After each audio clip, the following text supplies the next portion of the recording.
Greeting trippers! We here at the Road Tripping Podcast feel that we are just like the rest of you when it comes to looking for more success in life and less stress. After all, it is one of the biggest reasons we started this show in the first place.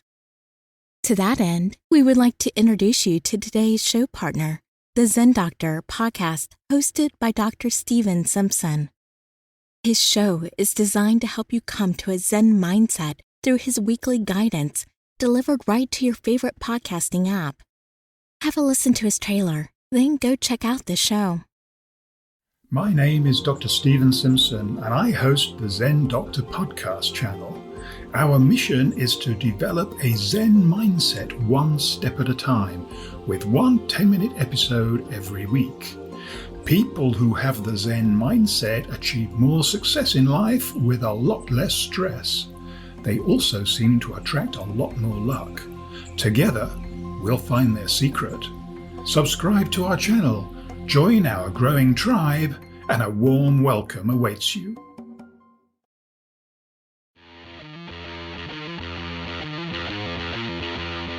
Hello, trippers! Welcome to another episode of the Road Tripping Podcast. I'm your host, Dean Ward, and in studio with me is the lovely Molly Malloy. As always, it's great to have you tuning in. If this is your first episode, then welcome. If it's not your first episode, then welcome back. We want to take this opportunity, as always, to say thank you for letting us provide you with content that helps your commute suck just a little less. It really means a lot to us that you're listening. Today we are presenting you with another episode of Miles with Molly. She stumbled upon this unique topic a while back, and we thought that now was as good a time as any to bring it to your attention. Please note that today's topic will include discussions of alcoholic substances and their use in history. We at the Road Tripping Podcast are not advocating for or encouraging the use of alcohol, especially the use to excess. On the contrary, our interest lies in the history of it and the novelty we found in its existence, since we had never heard of it before and figured it likely many of you had not either. If this subject matter is something that does not appeal to you, then go ahead and skip this episode. But be sure to come back for the next one, as we are planning another interesting tale to tell you. For those still listening, we hope that you enjoy our presentation. Thanks, Dean. Ladies and gentlemen, today I bring you Okolehao, also known as the Moonshine of Hawaii. A light, sweet, smooth, and super potent distilled spirit made from the fermented juice of the tea's plant's starchy root, cane sugar, and rice. It quickly became a favorite drink of the Hawaiian royalty, and at one time, it was Hawaii's only indigenous distilled spirit. Okolehao first arrival is a tad bit mysterious, but according to Isabella Iona Abbott's book, Leo Hawaii, Traditional Uses of Hawaiian Plants, English ship captain Nathaniel Portlock, who was part of Captain James Cook's crew in 1779, is credited with its introduction. Portlock needed a way to prevent scurvy among his sailors, so, according to Abbott, he dug up the root of the tea plant and, after baking it, fermented it into a crude sort of beer to distribute amongst his sailors. Interestingly, the tea plant was introduced to Hawaii by the ancient Polynesians and is used for the leis they make, as well as for plates, sandals, medicine, and for steaming food that you wrap in its leaves.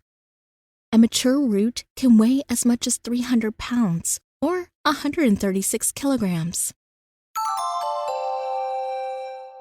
Fun fact.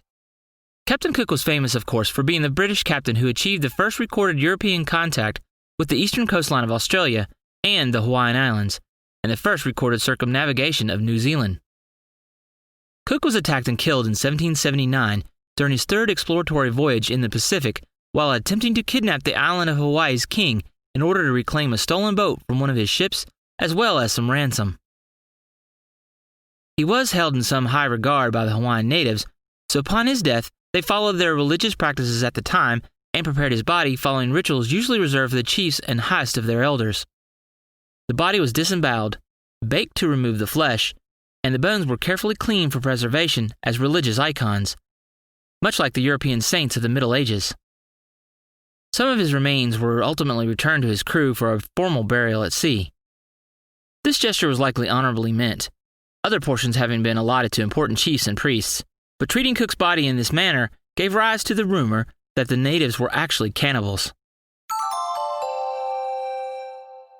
10 years later, in 1790, an escaped Australian convict by the name of William Stevenson, who had fled the penal colony of New South Wales, Australia, managed to make his way to the Hawaiian Islands by stowing away on a passing ship.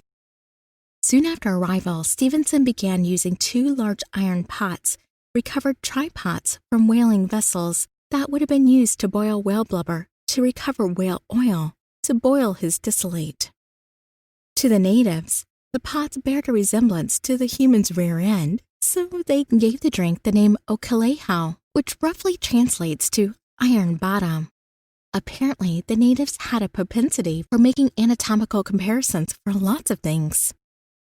At first, Okolehao was embraced, both by sailors from the West who craved something powerful, but also by the native people, including the chiefs and King Kamehameha I. Fearing overindulgence, the king famously banned all strong drinks in 1818. The ban was partially due to the influence of the Protestant missionaries like Hiram Bingham from the United States. Through their urging, the Hawaiian royalty began abandoning not only alcohol, but many of their traditional practices, even the hula. And while liquor was legal for Westerners and colonists, it was banned among the native people until Kamehameha I's prohibition was lifted in 1833 by Kamehameha III. That was the first of 2 prohibitions the island experienced. The second being enacted by the U.S. government in 1920 as part of the Volstead Act, formerly the National Prohibition Act of 1919. Remember, trippers, the Hawaiian Islands were annexed by U.S. in 1898, so they had to abide by prohibition as well. The Volstead Act was the direct cause of moonshining and bootlegging in Hawaii, just as it was in the United States. While prohibition is no longer in effect in the United States, having ended in 1933, it is still illegal to own a still or operate a still without a license by the state law in Hawaii, though federal law you are allowed, even if you're using distilled water or making essential oils. The penalty is $2,000 or a year in prison or both. This didn't stop the illegally made Okolehao from being produced. In fact, with the addition of other ingredients like sugarcane, pineapple introduced to Hawaii in 1813, and rice introduced by Chinese settlers in 1860, it flooded Hawaii during both prohibitions and up until World War II, when other spirits were not so easily found. Waipio Valley on the Big Island was Hawaii's Okolehao's focal point during the Prohibition era from 1920 to 1933. One of the most colorful Prohibition Waipio moonshiners was Luther Makau, a Parker Ranch cowboy who made and sold the alcohol by gallons for prices as high as $100. According to his daughter, he was eventually caught and went to prison for it. After the war, with such large quantities of rum and vodka available in Hawaii, Okolehao fell out of favor. So much so that most of the distillers making it went bankrupt, and a lot of those that didn't were making inferior, low-quality batches that sold mostly to the tourist. The last of the old commercial Okolehao producers, Hawaiian distillers, ended its production in the mid-1990s. Some versions are labeled as liqueur, but they are a more syrupy drink than anything like the original spirit.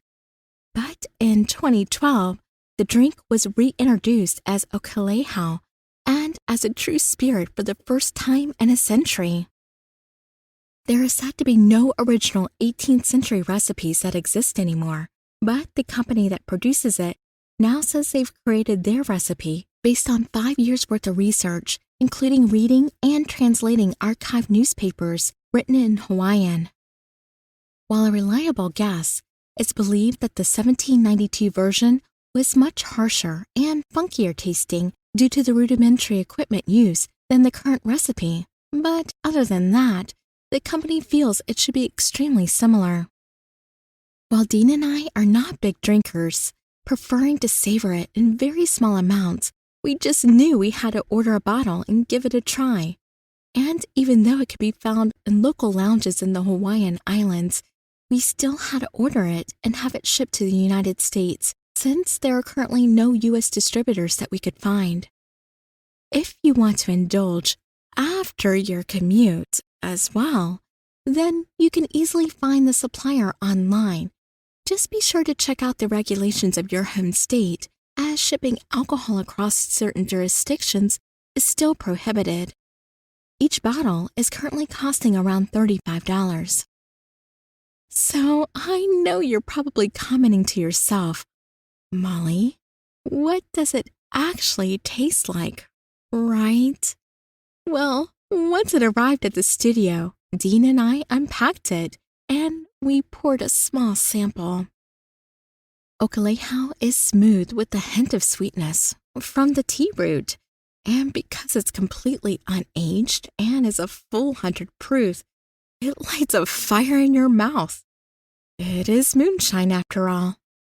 Be sure to check out the show notes under the headlights link on our homepage, the Road Tripping Podcast. That's trippingwithag.com. We'll be sure to include a few recipes we found if you want to try them out. If you make up your own recipe, be sure to send them to me at molly@theroadtrippingpodcast.com. I wouldn't mind seeing your creativity too. Okolehao wasn't always confined to just Hawaii. It mostly remained there due to the regulations I mentioned earlier and the falling out of favor for rum and vodka.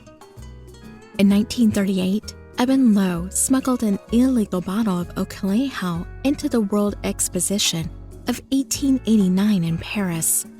The French judges loved the stuff and conferred the bronze medal to the government of Hawaii.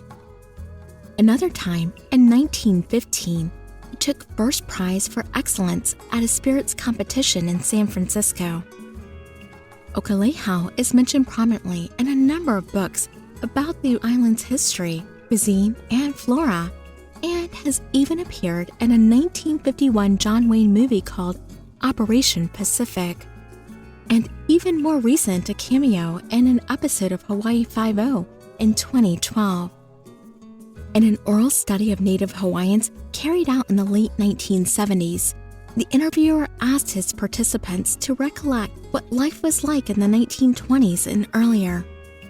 Almost all of the participants reference Okolehao and memories of their father making it, buying it, trading it, or drinking it.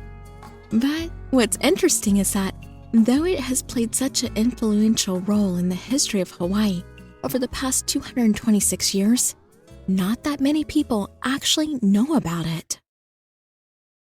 Molly, did you know that it's possible to get local, fresh groceries delivered to your front door?